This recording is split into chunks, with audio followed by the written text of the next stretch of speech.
श्री राम समर्थम. समर्थांनी एक सुंदर असा बोध आपल्यासाठी प्राप्त करून दिलेला आहे. या विश्वामध्ये कोणतीही गोष्ट तोडायला वेळ लागत नाही, मात्र जोडायला खूप वेळ लागत असतो. का प्रत्यक्षपणे भाग आपल्यासाठी प्राप्त करून दिलेला आहे? एखादी गोष्ट नष्ट करणं, तोडणं किंवा बिघडवणं खूप सोपं झालेलं आहे, पण तीच गोष्ट पुन्हा उभी करणं, जपणं किंवा सुधारणा करणं खूप कठीण का प्रत्यक्षपणे झालेलं आहे? हे नातेसंबंध असू दे, विश्वास असू दे किंवा काम किंवा वस्तू, सर्वांनाच लागू पडत असतं. प्रत्यक्षात जर आपण पाहायला गेलो, एखादं घर बांधायचं आहे. आता घर बांधायचं म्हटलं, प्रथमतः पाया बांधावा लागेल.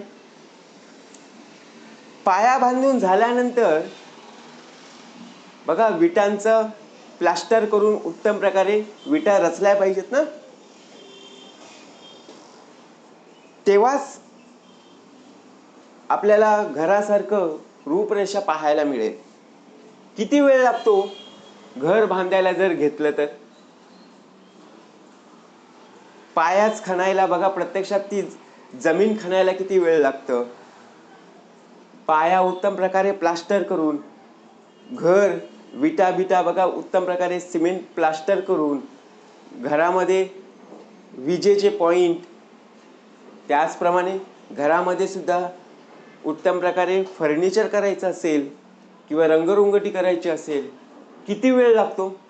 कमीत कमी 6 महिने, 1 वर्ष जात असतो की नाही? पण तेच घर तोडायचं म्हटलं, अहो वेळ सुद्धा लागत नाही, अर्ध्या तास पण नाही लागत, 15 मिनिटात सपाट. का?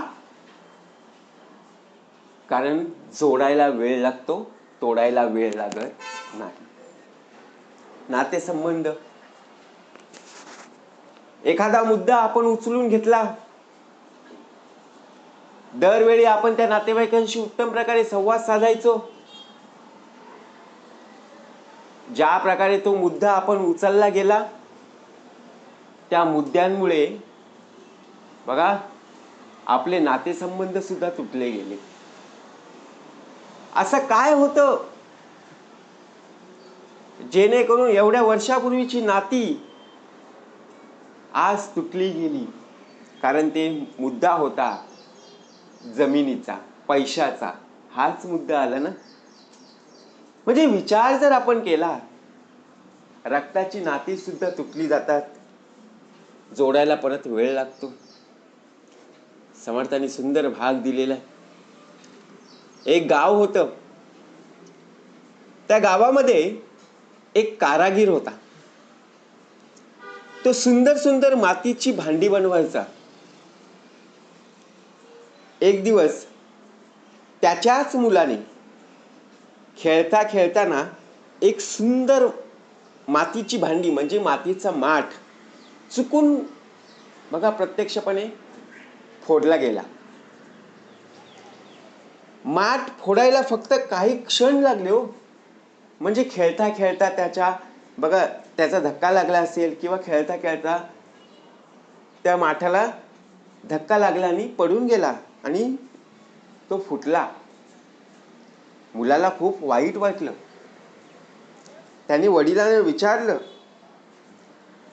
हा जो माझ्या हातून पडलेला माठ असेल किंवा फुटलेला माठ असेल, हा माठ पुन्हा लगेच तयार होईल का?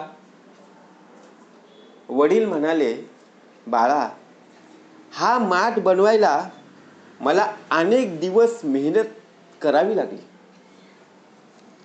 पण तो फुटायला फक्त काही सेकंद लागले. मुलाला तेव्हाच समजलं, तोडणं सोपं असतं, पण जोडणं मात्र कठीण होत असतं. नातेसंबंध जपणं आवश्यक आहे. कारण एकदा विश्वास तुटला ना की तो पुन्हा मिळवायला वेळ लागतो. नातेसंबंध हे फक्त विश्वासावर अवलंबून आहेत. कारण तुम्ही जर एखाद्याचा विश्वासघात केला ना तर तुमच्या आयुष्यात पुन्हा ती व्यक्ती पाहायला मिळणार नाही. वस्तू किंवा कामाची किंमत ओळखायला आपण शिकलो पाहिजे. कारण निर्माण करणं खूप कठीण होत असतं. विचारपूर्वक वागा. या आयुष्यामध्ये जर तुम्ही विचारपूर्वक वागला नाहीत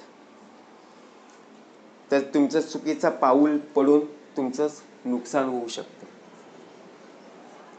का भाग द्यावा लागला? कारण आपल्यामध्ये संयम, जबाबदारी आणि जपून वागण्याची शिकवण ही प्राप्त झाली असताना सुद्धा आपण जबाबदारी घेत नाही. रागाच्या भरात, घाई गडबडीत घेतलेला जो निर्णय असतो अनेकदा चुकीचा ठरत असतो. अनेकदा गोष्टी त्या बिघडल्या जातात. पण त्या सुधारण्यासाठी आपल्याला मात्र खूप प्रयत्न करावे लागतात. का प्रयत्न करावे लागतात? का आपल्यातून ती चूक झालेली आहे? आणि झालेली चूक शेवटी आपल्याला सुधारावी लागणार आहे. म्हणून प्रत्येक गोष्टीचा विचार करूनच कृती करणं गरजेचं आहे. म्हणून तोडणं सोपं असतं पण जोडणं मात्र कठीण होतं. आता विचार जर केला, भाऊ बहीण होते, बहीण भावांची टीव्ही वरून भांडण व्हायचं. मुलाला आवडते मॅच, कार्टून आवडायचा आणि मुलीला आवडायची बघा सिरियल. दोघांची भांडण व्हायचे ते सुद्धा रिमोट वरून. बघता बघता एक दिवस त्या मुलीचे आई वडील कामानिमित्त घराबाहेर गेले. आई म्हणून गेली होती, बाबा म्हणून गेले होते, बाळांनो आम्ही काही कामानिमित्त घराबाहेर जात आहोत, आम्ही 2 तासात किंवा 3 तासात पुन्हा माघारी येऊ. एवढं म्हटल्यानंतर आई बाबांनी मुलांना मुलींना बघा प्रत्यक्षात 10,000 रुपये दिले आणि सांगितलं काय खाऊ आणायचं असेल तर आणा, तुम्हाला सर्व खाऊ आणून ठेवलेलं. त्या मुलांनी पैसे ठेवले आणि दोघांनी बघा जे घरामध्ये खाऊ ठेवलेले होते ते प्लेटमध्ये घेतले आणि बेडवरती जाऊन बसले. बसल्यानंतर भावानी बघा त्या भावानी काय केलं, रिमोट घेतला आणि कार्टून बघायला बसला. तिथे सुद्धा ती बहीण आली आणि म्हणाली मला आता सिरियल बघायची, माझा टाइम झालाय. भाऊ म्हणाला फक्त मला 5 मिनिटं बघू दे, नंतर मग तूच बघ. पण बहीण ऐकली नाही. बहीण म्हणाली मी मोठी आहे, माझं ऐक, तू नंतर बघ, कारण आता बाबा येण्याची वेळ झालेली आहे, नंतर मला अभ्यास करावा लागेल. तो मुलगा सुद्धा हट्ट करू लागला, अरे मला सुद्धा कार्टून बघायचं आहे, हा माझा आवडीचा कार्यक्रम आहे, तू उद्या सुद्धा सिरियल पाहू शकतेस. पण असं करता करता बोलता बोलता बघा संवादाचं वादामध्ये रूपांतर झालं. आणि त्याचप्रमाणे प्रत्यक्षात जी नवीन टीव्ही आणली होती, कोणत्या गोष्टीमुळे? एका टीव्हीमुळे काय झालं, नात्यामध्ये बिघाड झाला, नातं तुटलं गेलं आणि त्यानंतर दोघांच्या बघा मस्तीमुळे किंवा भांडणामुळे तो रिमोट सुद्धा तुटला गेला. आई बाबा घरात जेव्हा प्रवेश करतात त्यावेळी त्यांना काही वस्तू अस्ताव्यस्त दिसायला लागल्या. आई बाबांनी विचारलं, काय रे, काय झालं? दोघांनी सविस्तरपणे सांगितलं. दोघांनी बाबांची आईची माफी मागितली. पण आई वडिलांची माफी मागितल्यानंतर आई बाबांनी सांगितलं की बाळांनो, तुम्ही माफी मागितली बरोबर आहे, परंतु जी नवीन टीव्ही आणली होती, जो टीव्हीचा नवीन रिमोट होता, तो आता तुटला गेला. शेवटी आपल्यालाच खर्च करावा लागणार आहे. तो आपल्याला परत नवीन जोडता येईल का? शेवटी नवीन खरेदी करावा लागेल. ही चूक लक्षात येताच बघा दोघांनी हात जोडले आणि पुन्हा कधी न भांडण्याचं बघा त्यांनी काय केलं, आव्हान स्वीकारलं. म्हणून समर्थ म्हणाले, प्रत्यक्षात कोणतीही गोष्ट तोडायला वेळ लागत नाही, मात्र जोडायला खूप वेळ लागतो. जय जय रघुवीर समर्थ.